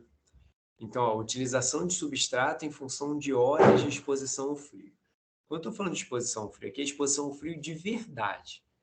Não é você pegar e falar assim, ah, não, eu vou para Campos do Jordão, aí eu vou ficar num quarto de hotel com aquecimento, vou ficar coberto, vou ligar a lareira, vou ficar com gorro, meia, luva e tudo mais, e em função disso, você está num ambiente frio, mas você não está sentindo frio. Não. Aqui, eu estou falando de uma situação em que você está sentindo frio de verdade. Então, se você observar o morador de rua numa região muito fria do país, que está se expondo ali no meio da madrugada, frio de verdade, o que vai acontecer com ele? Metabolicamente falando, a proporção de carboidratos e lipídios vai oscilar significativamente, mas a proporção de proteínas, a quantidade de proteínas que vai ser utilizada como fonte de energia praticamente não muda. Tá? Tem um discreto aumento aqui, seguido de uma redução, mas praticamente não muda a proporção, a quantidade de proteína que vai ser utilizada como fonte de energia. Agora, carboidratos vão reduzindo e lipídios vão aumentando. Então, a gente aumenta a utilização de lipídios, né, como fonte de energia quando você está exposto ao frio. Então, ó, carboidrato reduz, lipídio aumenta e proteína praticamente se mantém. Né? E uma outra questão que a gente precisa ter em mente é que a temperatura corporal ela cai menos do que a temperatura periférica. A temperatura central ela vai cair menos do que a temperatura periférica. Por quê? A gente tem vasoconstrição periférica para fazer com que o sangue não flua na periferia, garantindo que a temperatura interna fique mantida. Então, isso é uma estratégia para a gente manter a vida. Não é uma estratégia uma estratégia para manter a nutrição de todos os tecidos. Não, eu quero manter a vida. Então, numa situação em que você está se expondo a um frio significativo, o que vai acontecer? Temperatura interna. Então, interna mesmo, tronco e cabeça vão tentar se manter em detrimento da temperatura da periferia, principalmente de mãos e pés, mas também posso considerar aí braços e pernas. E a superfície da pele. Inclusive a superfície da pele de orelha, nariz, lábio, isso tudo passa também por vasoconstrição. Uma coisa que vai influenciar todo esse processo é o tamanho e a composição corporal. Se o indivíduo tem mais massa gorda, se é um indivíduo maior, se é um indivíduo que tem muita massa muscular, isso tudo vai ser atenuado. Agora, se é um indivíduo baixo, magro, com pouca massa muscular, ou seja, e também com um percentual de gordura baixo, esse processo todo vai ser acelerado, vai ser exacerbado. Tá, peraí. Então, vamos analisar a situação com calma. Vou colocar 2 indivíduos para fazer atividade física expostos ao frio. Vamos supor que seja uma atividade aeróbica. Por exemplo, ele vai pegar e vai correr. Vai acordar, por exemplo, lá em Petrópolis, no meio do inverno. Tá? Escolhi Petrópolis porque não é uma altitude muito elevada, então não vai fazer grande diferença. A quantidade de oxigênio que tem ali é praticamente a mesma do que tem no Rio de Janeiro, por exemplo. Tá? E aí ele vai correr de manhã cedinho, vai acordar 5 da manhã e vai sair para correr. Né? Só que ele vai sair para correr sem muita roupa, sem muito equipamento. Ele vai correr igual ele corre aqui no Rio de Janeiro. Vai correr de tênis, short e camisa. Vai sentir frio? Vai. Se esse indivíduo, além disso, ele é um indivíduo magro, pouca massa muscular, percentual de gordura baixo, ou seja, se é, por exemplo, um clássico maratonista, ele vai proporcionalmente utilizar muito mais lipídios para manter a temperatura corporal e a atividade física do que se eu pegar um indivíduo que tem muita massa muscular, um grande volume de massa gorda e colocar para correr junto com ele. Mesmo se utilizar as mesmas roupas. Tá? Então, se eu pegar um levantador de peso e um maratonista e colocar os dois para correrem devagarinho ali, na velocidade que o levantador de peso tolerar, tá? Num ambiente muito frio, a resposta metabólica vai ser diferente. Eu vou ter mais consumo de lipídios no indivíduo mais magro, porque ele está mais suscetível a essa exposição à temperatura baixa, por conta das proporções do corpo. Tudo bem? Perguntas? Se for um Neandertal, o Neandertal ele vai responder mais parecido com o fisiculturista do que o maratonista. Professor, cheguei atrasado. Uma dúvida. No tempo frio se gasta mais calorias no exercício físico? Se gasta mais energia para manter a vida? Renata, a gente no frio você gasta mais energia do que numa temperatura usual, numa temperatura amena. Professor, Sim. no caso, quem é bastante musculoso, por exemplo, os fisiculturistas, né? Eles também, a quantidade de músculo interfere também na temperatura deles. Por exemplo, no frio, uma pessoa que é mais gordinha, tem mais gordura, ela sente menos frio do que outra muito magrinha. Mas e quem tem muito músculo, como é que funciona? Também sente menos frio. Ah, tá. Por causa do metabolismo? Isso. É mais acelerado? Por uma questão física e por conta do metabolismo basal. A taxa metabólica basal de um indivíduo que tem muita massa muscular é maior. Tanto é que uma das equações que a gente utiliza para definir a taxa metabólica basal de fisiculturistas é a equação de Cunningham, que é aquela equação que leva em consideração a massa livre de gordura, né? Então, com essa equação, eu vou estimar o gasto energético basal de acordo com a quantidade de tecido excluindo a gordura. Então, se ele tem mais músculos, a taxa metabólica basal dele vai ser mais alta. E uma taxa metabólica basal mais alta significa que a produção de calor interna dele é maior. Então, a tendência é que ele sinta menos frio. Perfeito, tá bom.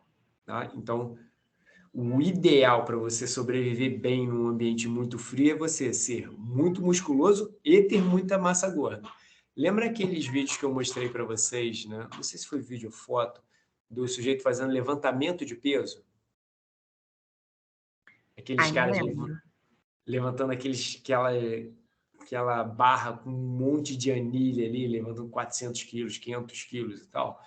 Aqueles indivíduos tinham muita massa muscular e muita massa gorda. Uhum. Aquele indivíduo ali é disparado que vai sentir menos frio dentre qualquer outro atleta que você encontrar por aí. Né? São indivíduos grandes, com muita massa muscular e muita massa gorda. A taxa metabólica basal deles é bem alta e ainda tem o isolamento térmico provocado pelo lipídio. Então, a Márcia estava na outra aula reclamando aí do ar-condicionado lá quando dorme com o marido. Se o marido dela fosse um daqueles sujeitos, aí ela ia reclamar muito mais, porque ele ia querer colocar o ar-condicionado bem mais forte por conta do excesso de calor que ele produz e não consegue dissipar bem. Perfeito. Tá? Obrigada. Voltando aqui na questão da Renata, que é sobre o gasto energético, né? O gasto energético ele sobe proporcional às suas respostas metabólicas ao frio. Então, por exemplo, aquele bebezinho que eu falei lá da natação da Maria, que sente frio quando ele sai da água, que treme todo, ele tem um gasto energético mais alto ali do que a minha filha, que é gordinha, sai da água e para ela está tudo bem. Então, o gasto energético vai subir mais em quem sente mais frio. Tá? Dentro das suas proporções, é claro. Não? Vamos lá, o sujeito está se expondo ao frio. O que vai acontecer? Tá? Ocorre uma vasoconstrição periférica, né? Então, a superfície da pele recebe menos sangue, que é algo que a gente já vem observando antes, né? Se esse frio está um frio intenso, e aí eu estou falando de uma temperatura próxima a 0 grau, não precisa nem ser negativo, não. Se estiver próximo a 0 grau, já é possível ter o congelamento da pele, tá? Que é essa fase inicial na primeira figura aqui, ó. Congela o quê? Congela o pelo, congela a superfície da pele. Isso daqui é totalmente recuperável. É só você esquentar essa região, né, que ela vai voltar à condição usual. Então, você consegue fazer com que as células aqui sobrevivam, né? Agora, quando já é uma condição de congelamento mais profunda, não é somente ali a superfície, a parte mais externa, você já tem morte celular envolvida, né? O pior cenário é o congelamento de estruturas mais profundas, incluindo os vasos, né? Você vai congelar o sangue que está fluindo ali. Se você congelou o sangue, não vai ter perfusão de nutrientes adequadamente, não vai chegar ao oxigênio, esse tecido ele vai necrosar. As regiões que ficam mais suscetíveis a isso são os pés e as mãos, principalmente quando você está exposto a um ambiente muito frio sem equipamento, ou seja, está se expondo de verdade a isso, né? Uma outra coisa que aumenta essa velocidade de lesão de pele é a presença de água, né? Na água fria, esse processo ocorre 26 vezes mais rapidamente.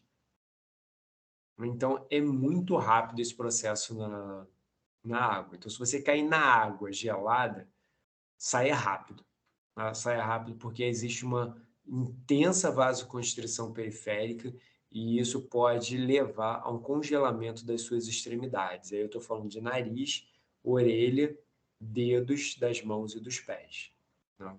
Tem gente que congela até a pele do glúteo, né?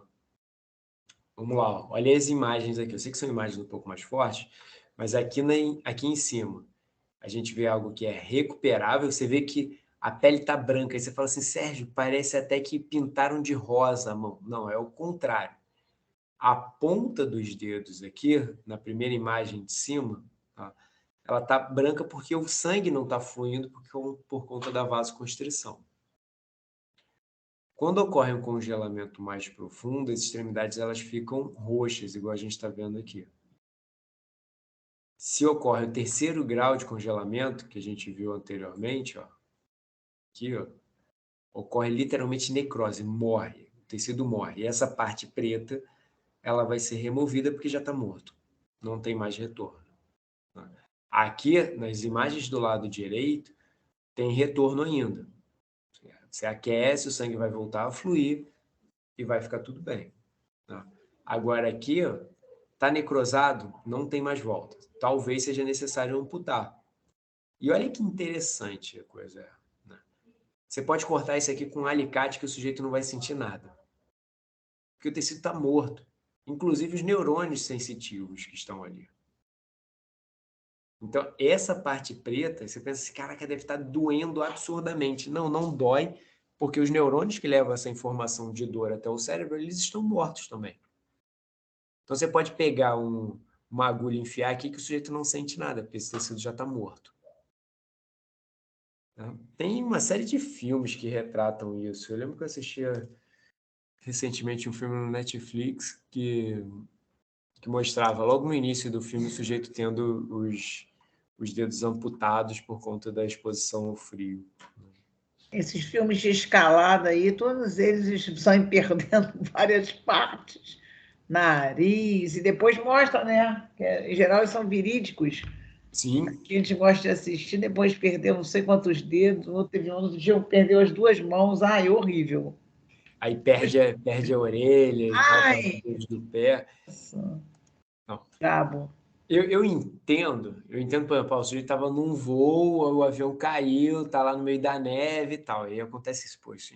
Agora, eu tenho dificuldade de entender o sujeito que sai de casa e fala assim, não, eu vou subir o K2, eu vou subir o Everest, eu tenho dificuldade de entender. Eu tô falando de mim, assim, né? Por exemplo, tem gente que chega e fala assim, pô, Sérgio, vamos pegar uma trilha para ir na cachoeira. Eu gosto de trilha para cachoeira igual tem em Lumiar. Não sei se alguém já foi para Lumiar. Lumiar é assim, você para o carro, anda 2 minutos, você está na cachoeira. Esse é o tipo de trilha que eu gosto para ir para cachoeira. Tem a galera que pega uma trilha, às vezes a trilha demora, às vezes passa horas na trilha, aí chega lá, tem um poção assim, você fala assim, puxa, o jeito faz mais pela caminhada, pela exposição ali no mato, ambiente natural e tal, do que efetivamente para ir na cachoeira. Não, eu prefiro ir na cachoeira. Então, eu prefiro ir em locais em que eu vou parar o carro, vou andar 2, 3 minutos e vou chegar na cachoeira, do que o jeito de sofrer pra caramba, para às vezes chegar na cachoeira não é nem tão legal assim. Eu sei que tem gente que vai achar que minha opinião é absurda, que isso, Sérgio, é muito legal pegar, por exemplo, o professor Gustavo. O Gustavo se amarra nesse lance de trilha. Ele fala, Gustavo, trilha para mim, ó, daqui a ali e cheguei na cachoeira, tá ótimo, né? Ele não, ele curte essa coisa de fazer, não, vamos fazer Petrópolis, Teresópolis. Eu falei, não vou fazer Petrópolis, Teresópolis nada, tá louco, deixa isso para lá. Então, tem uma galera, que é o que a Márcia está colocando aí, que vai fazer escaladas numa situação que o risco é muito alto. Sem contar que eles poluem bastante o ambiente também. Tá? Tem um slide que eu mostro a letalidade de alguns dos picos. Vocês vão ver que tem... O Everest nem é o pico que mata mais. O Everest, se não me engano, é 1,5% de letalidade. Né? Agora, o K2, 25%. Ou seja, 25% das pessoas que resolvem chegar até o topo do K2 morrem. Né? E pessoas que estão se achando bem condicionadas fisicamente para enfrentar isso tudo. A gente vai chegar lá. Uma outra coisa que influencia é a relação da temperatura atmosférica com o vento. A temperatura está muito baixa, está a menos 10 graus, mas o vento está a 60 km por hora, a sua percepção é de menos 23. Essa é a temperatura de congelamento. Né? Então, aqui embaixo, vocês conseguem observar pelo gráfico, pela tabela, melhor dizendo, nesse quadro, qual é o risco de congelamento, tá? Desde muito baixo, provável, até extremo, tá? E nos tempos, em que tempo pode ocorrer esse congelamento. Então, assim, o mais extremo aqui é o azul escuro, em que você tem, por exemplo, uma temperatura muito baixa com um vento bem fraquinho. E aí você precisaria de chegar a menos 50 graus para chegar nessa temperatura de congelamento com menos de 3 minutos. Né? Mas você pode atingir esse congelamento muito rápido com um vento de 45 km por hora numa temperatura de menos 35, porque aí a temperatura relativa ali de congelamento é muito baixa. Né? Então, para vocês terem uma ideia de vento, o que é aqui, ó, um vento a 7 km por hora é uma brisa leve. Um vento, por exemplo, deixa eu voltar aqui, ó, um vento intermediário de 40 km por hora, aqui, ó, 40 km por hora, aqui, ó, é um vento com força, um vento fraco. Um vento forte é acima de 45 km por hora, entre 45 e 54 km por hora. Então, uma ventania é em torno de 55 a 65 km por hora. Então, se você está, por exemplo, que foi a história que eu contei, eu estava andando de moto. Andando de moto estava, sei lá, 60, 70 km por hora. O vento pode estar até mais do que isso, porque se for um vento contrário à sua velocidade de deslocamento, você soma essas duas velocidades. Então, se o vento está a 20 km por hora e você está a 60 km por hora e o vento está indo de encontro a você, é uma velocidade relativa de vento de 80 km por hora. Então, dependendo do esporte que o sujeito está praticando, isso se torna relevante, por exemplo, na bicicleta. A gente está lá pedalando a 25 km por hora, mas o vento contrário está a 20, então é como se a velocidade relativa desse vento fosse 45 km por hora, que é o 25 mais o 20. Não. Bom, vamos seguir. Quando você se expõe a uma temperatura extremamente baixa, o principal problema é a hipotermia. Tá? Na hipotermia, você não consegue mais manter a temperatura corporal. Então, ocorre uma incapacidade hipotalâmica parcial a partir de 34,5 graus de temperatura interna. Então, se a sua temperatura interna sair de 37 graus e cair somente para 34,5, você já não consegue mais controlar a sua temperatura corporal adequadamente. Quando chega a 29,5, a incapacidade ela é total, você já não tem mais controle algum sobre a sua temperatura corporal e essa temperatura ela vai cair ou vai subir de acordo com a temperatura do ambiente. O óbito ocorre normalmente entre 18 e 25 graus Celsius de temperatura interna. Então, uma temperatura interna entre 18 e 25 graus Celsius, muito provavelmente o sujeito vai a óbito, vai ter uma parada cardíaca. Tá? Tem a parada cardíaca e aí o sujeito não consegue nem mais sair do local onde ele está. Né? Esse vídeo aqui é um vídeo interessante, né, que aconteceu, se não me engano, em 2018, 2019, na Dinamarca. Né? Um acidente em que 15 jovens, voltando da escola, num passeio escolar, junto com alguns professores, caíram na água na Dinamarca.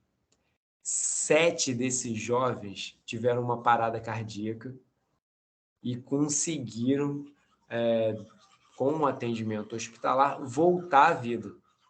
Então, o sujeito clinicamente estava morto e conseguiu voltar à vida. Depois, acesse o vídeo, assiste esse documentário curtinho lá da BBC, que você vai curtir. Na verdade, é uma reportagem, mas falando sobre o que aconteceu com eles. Tá? Vamos para a figura aqui. Uma condição de homeotermia, condição de equilíbrio. O seu conforto térmico está aqui no meio. Tá? Então, você está, por exemplo, hoje a uma temperatura de 25 graus. Você está no conforto térmico. Sua temperatura corporal, que é o que está em vermelho aqui, ó, tá praticamente constante. Seu gasto energético para manutenção da temperatura corporal está lá embaixo, que é o gráfico azul. Tá? Se a temperatura sobe, você gasta mais energia para tentar manter a temperatura corporal. E consegue, tanto é que o gráfico praticamente não sobe. Chegando na linha pontilhada aqui em direção ao vermelho, você já abre o quadro da hipertermia, quando a sua temperatura corporal interna ela vai subir, mesmo com um gasto energético aumentado para tentar compensar isso, que foi o que a gente viu anteriormente. Na hipotermia, a gente tem o seguinte, a temperatura corporal ela cai, mesmo com um gasto energético significativamente aumentado para tentar compensar isso. E chega um ponto em que o gasto energético até cai. Cai aqui, ó, porque o hipotálamo já não está mais conseguindo controlar a temperatura corporal. Então, o gasto energético despenca. Junto com essa queda de gasto energético, vem a incapacidade total de manter a temperatura corporal e, portanto, o indivíduo caminha rapidamente para o óbito. Então, esse é um ponto crítico aqui, que é a temperatura de 34,5 graus Celsius de temperatura interna. Essa temperatura interna não dá para medir na superfície. Estou falando de temperatura interna mesmo. Estou falando de temperatura retal, temperatura da parte mais interna do corpo. Né? E esse ponto aqui, ó, se você olhar o gráfico azul, ó, tem um momento em que ele cai, né? Ele sobe, saindo do centro do gráfico para a esquerda, ele vai subindo até um ponto que ele começa a cair.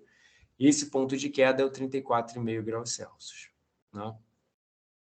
Dúvida? Pergunta?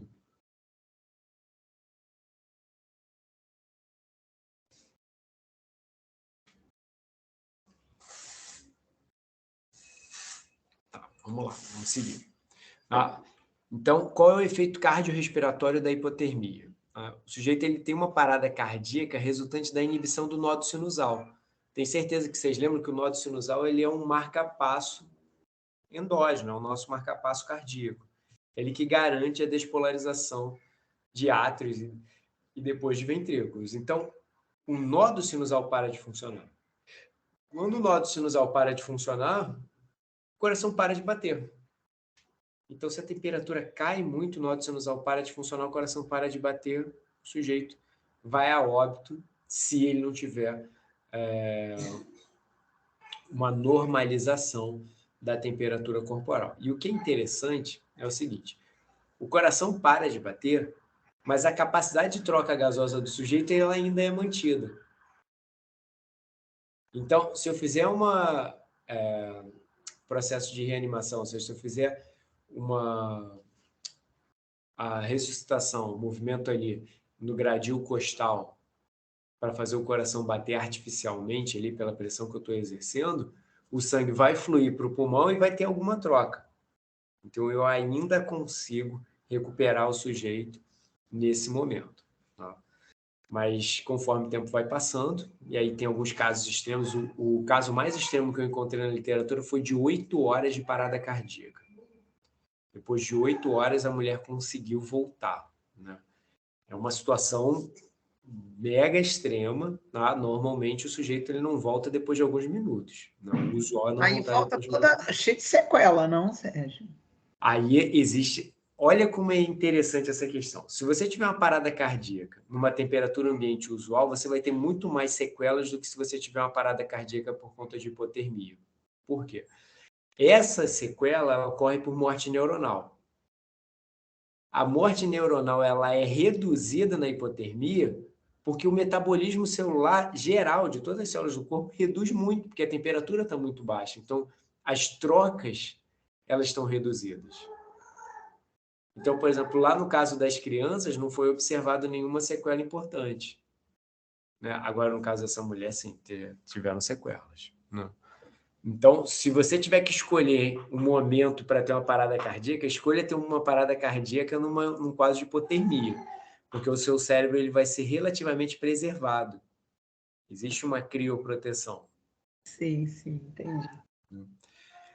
Eu vou ampliar mais ainda esse debate, ficar até meio mórbido aí e tal, mas se você tiver que passar por uma hipotermia, que você seja diabético. Por quê? Aí você vai falar assim, Sérgio, que loucura é essa? O diabético, ele tem menos água livre, forma menos cristais, então tem mais chance do sujeito ser congelado e depois de descongelado sobreviver ainda, com menos sequela do que um indivíduo com uma glicemia normal. Então, se a gente levar isso para a atividade física, um sujeito que está fazendo atividade física e tem hipotermia, a glicemia dele está mais baixa do que o usual, então o risco dele ter mais sequelas é maior. Então, a atividade física combinada com frio, ela até um certo ponto ela vai te proteger, porque a atividade física vai aumentar o seu gasto energético basal. Só que se você abre o quadro de hipotermia após a atividade física ou durante a atividade física, o processo ele se inverte agudamente. Ou seja, o que era uma situação protetora agora vira uma situação bastante ruim. Por quê? Você tem uma série de escórias nitrogenadas, você tem metabólitos, a glicemia está baixa e você está com uma capacidade cardíaca baixa, a capacidade cardíaca diminui, a capacidade respiratória ela diminui também, né? E ainda tem a cereja do bolo que 50% dos atletas, quando fazem atividade física exposta ao frio, tem a asma induzida pelo frio. O que é a asma induzida pelo frio? O sujeito tem dificuldade de respirar por uma broncoconstrição em resposta ao ar muito frio. Então, a temperatura do ar que chega ao pulmão, ela é aquecida? É aquecida, mas mesmo assim gera uma resposta de broncoconstrição. Então, o fluxo aéreo diminui e o indivíduo aí tem mais dificuldade de oxigenar o sangue. Então, na hipotermia, combinado com a atividade física, a situação ela fica bem ruim. Né? Eu preciso de alguma atividade física para tentar manter a temperatura corporal quando eu estou exposto ao frio, mas se já está aberto o quadro de hipotermia, isso pode, na situação aguda, lá, piorar o quadro dele. Na figura aqui, a gente vê exatamente como acontece esse aquecimento do ar. Né? O ar entra, mesmo um ar a 0 graus, que é o que está aparecendo aqui, ó, ele ao passar pelas fossas nasais, pela parte superior, pela via aérea superior, ele já chega numa temperatura mais alta, em torno de 15 graus, depois ele vai sendo aquecido e a temperatura do ar que está lá no pulmão chega a 30 graus, se a temperatura corporal tiver 37. Então, se, por exemplo, você vai num... Vocês já fizeram estágio de Wuhan, né? Então, quem fez estágio de Wuhan provavelmente viu aquelas câmaras frigoríficas gigantes, né? Aí o sujeito tem um casaco, pela legislação tem que ter aquele casaco grandão, aquele casaco grosso. Aí o estoquista vai lá dentro, só que ele respira aquele ar. Ele pode, o ar gelado pode não estar em contato com a pele dele por conta do casaco, da luva e tal. Mas o ar gelado ele respira. O que acontece com ele? Esse ar ele vai até o pulmão, mas ele não congela o pulmão. Se, por exemplo, ele ficar preso lá dentro, o pulmão dele não vai ficar congelado. Por que não vai ficar congelado? Porque o ar ele é aquecido até chegar no pulmão. Então, ele não congela o pulmão. O pulmão ele não fica congelado numa exposição ao frio de forma aguda. Ah, Sérgio, mas o nariz dele pode congelar? Pode. Pode ter congelamento de alguma parte um pouco mais interna do nariz? Sim, mas do pulmão não vai. Porque enquanto ele estiver ali vivo, enquanto ele estiver ainda mantendo alguma resposta hipotalâmica ao frio, esse ar ele vai sendo aquecido até chegar ao pulmão. Então, a temperatura chega muito próxima à temperatura interna do corpo dele. E a gente consegue fazer isso até uma temperatura do ar de menos 25 graus Celsius. Então, se o ar estiver a menos 25, você ainda consegue aquecer e prevenir que o seu pulmão fique congelado. Não estou falando que uma exposição a menos 25 graus Celsius é fácil de lidar, não. É péssimo. Tá? Mas o seu pulmão, pelo menos, não vai congelar. Já a sua pele vai, porque a pele já começa a congelar próximo a 0 graus. Então, congela nariz, congela uma parte um pouco mais interna do nariz, extremidade, orelha, mas o pulmão não. Não. Tudo certo em relação a isso? A aula de hoje ficou meio trágica, né? Peraí, deixa eu te fazer, só uma pergunta. Esse aquecimento interno, quando você fala, tem que ser aquela outra medição. Essa de braço não é o que vai contar num ambiente frio, né? Não, Impossível, essa né? temperatura corporal interna aqui, a gente está falando da temperatura retal ou daquelas cápsulas que vão monitorar a temperatura Sim, interna. porque mas, por exemplo, a gente num local muito frio, a gente não tem nem como mensurar isso, né? Aquela coisa de colocar o termômetro na axila e dobrar a axila, Isso que eu estava aquilo dali pensando, não tem serve, né? precisão para isso. Não tem. Vai ficar mais baixo. Tá Tem bom. gente... Vou dar um outro exemplo que eu critiquei isso durante a pandemia, mas resolvi deixar para lá porque não estava fazendo diferença mesmo. Sabe aquele termômetro de pistola, que as pessoas ficavam apontando a pistola para ver a temperatura do corpo? Sim. Aquilo dali mede só a temperatura da superfície da pele. Aquilo dali é menos eficiente do que se você colocar um termômetro embaixo da axila e esperar um tempo para ver a variação de temperatura. Então, se você quer avaliar se você está com febre ou não, se você está ali, por exemplo, 37,8, 37,9, o termômetro embaixo da sua axila vai ser muito mais preciso do que essa pistola de termômetro. Agora, se você está com 39 graus Celsius, o termômetro de pistola também vai perceber que a sua temperatura está alta. Ele só vai marcar um valor um pouco mais baixo do que o termômetro de axila, que marca um pouco mais baixo do que o termômetro retal ou aquela cápsula que monitora a temperatura interna.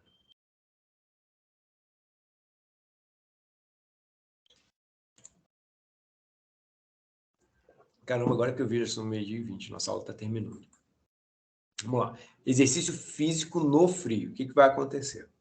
Ocorre produção de calor nas contrações musculares e isso atenua o impacto do frio. Então, o frio ele faz com que você perca força. Isso é um processo normal, principalmente a destreza manual. Se você está com muito frio, está exposto a um ambiente muito frio e você quer fazer um trabalho manual e você percebe que a sua destreza ela diminui proporcionalmente ao frio que você está se expondo. A sua sensibilidade cutânea diminui também, isso acaba impactando também na destreza manual. Oi, meu amor. Marina tá com terçol, tá com febre. Eu vou lá olhar. Ela já comeu. Tá. E tem manga cortada para uma geladeira. Tá. Ocorre maior oxidação por conta das elevações de catecolaminas, então o frio ele é estressante, então você tem uma liberação maior de catecolaminas, isso faz com que você oxide mais gordura e também tem uma mobilização maior de reserva de massa muscular, né? Então esse estresse exposto pelo frio faz com que você perca mais massa magra também, né? E ainda tem uma outra questão aqui, que é a mobilização de gordura subcutânea, que é o último ponto que a gente vai conversar hoje. Você está exposto ao frio, tem vasoconstrição. Se tem vasoconstrição periférica, significa que menos sangue está fluindo pela superfície da sua pele de uma forma geral, né? E a maior parte da reserva de gordura que a gente tem no corpo está na subcutânea e não na visceral. Isso, de um modo geral, a gente tem mais gordura subcutânea do que visceral. Então, se o sangue não está fluindo adequadamente para a pele, eu vou ter um menor fluxo de sangue para o tecido adiposo que está ali logo abaixo, né? E esse sangue, ele vai captar menos ácido graxo que está vindo no tecido adiposo, vai levar menos sinalização, vai levar menos oxigênio, então a gente vai ter uma nutrição pior do tecido adiposo subcutâneo. Isso faz com que ele responda de maneira menos eficiente à necessidade de utilização de ácidos graxos pelo músculo. Então, o músculo que vai utilizar os ácidos graxos que estavam no tecido adiposo, ele fica um pouco prejudicado, por quê? Porque o tecido adiposo ele não consegue mandar, o subcutâneo não consegue mandar adequadamente triglicerídeos para a corrente sanguínea. Só que o músculo continua demandando. Então, ele vai utilizar mais as reservas intramusculares de triglicerídeo e também reservas de gordura de outros locais, como a subcutânea. Desculpa, como a visceral. Então, fazer atividade física no frio mexe na proporção de lipídios que eu vou ter na composição corporal. Então, se eu treino cronicamente exposto ao frio, a tendência é que eu utilize mais gordura subcutânea do que, mais gordura visceral do que subcutânea. Aí você pensa assim, Sérgio, então, isso de certo modo vai mudando a composição do corpo ao longo do tempo. Existe essa tendência sim, né? E existe uma tendência também de utilizar mais da gordura que é mais pró-oxidante, mais inflamatória, que é a gordura visceral. Então, de certo modo, apesar disso ser pouco falado, de certo modo, o indivíduo que está cronicamente exposto a um ambiente frio e fazendo atividade física aeróbica nesse ambiente, ele tem mais saúde, ele consegue ter uma proteção maior do sistema cardiovascular dele por reduzir a gordura visceral mais do que reduz a gordura subcutânea em resposta à oxidação de lipídios durante a atividade física. Aí esse é o momento que vocês estão se perguntando assim, Sérgio, então esse atleta ele vai ter um risco menor de doença cardiovascular? Vai, mas isso é praticamente imperceptível a um outro atleta que faz atividade aeróbica num ambiente quente ou num ambiente normal de temperatura. Por quê? Porque normalmente ele já tem uma quantidade de gordura visceral muito pequena. Todos eles, né? Então, o simples fato de você fazer atividade física aeróbica reduz gordura corporal, né? Reduz seu percentual de gordura, incluindo a gordura visceral. Então, para um atleta, para um desportista de atividade aeróbica, isso não é um fator que vai fazer muita diferença sobre a saúde cardíaca dele. Mas, de fato, ele vai ter um pouco menos de gordura visceral do que se ele treinasse num ambiente mais quente. Perguntas? E depois, na próxima aula, a gente parte para a montanha. Tudo tranquilo? Deixa eu ver como é que está aqui no grupo do WhatsApp. Tá. Vamos lá. A gente vai parar agora. Semana que vem a gente volta. E eu gostaria que vocês me lembrassem disso de verdade. Que semana que vem a gente vai começar com a atividade de montanha. E aí a gente vai ver que realmente essa questão do frio, ela é importante, mas a questão da pressão parcial de gases influencia muito no risco de sobrevivência deles. Tá? Então, vamos seguir, que essa parte é uma parte bem interessante. O frio do Rio de Janeiro é de mentirinha. Está dentro da zona térmica. Está dentro dessa zona térmica de conforto, o frio do Rio de Janeiro. Esse frio que eu falei, senti frio de madrugada e tal, sei lá, ficou em 19 graus, 20 graus a temperatura aqui. Então, dá para sentir um friozinho? Dá, porque a gente está acostumado numa outra temperatura, né? Mas, por exemplo, você vai para... vou para a Serra de Araras ali, vou para Itaipava, e aí encontro uma temperatura mais baixa, encontro 10 graus Celsius, por aí. Aí, agora sim, já está fora de uma zona de conforto térmico. Tudo certo, turma? Dúvidas, perguntas?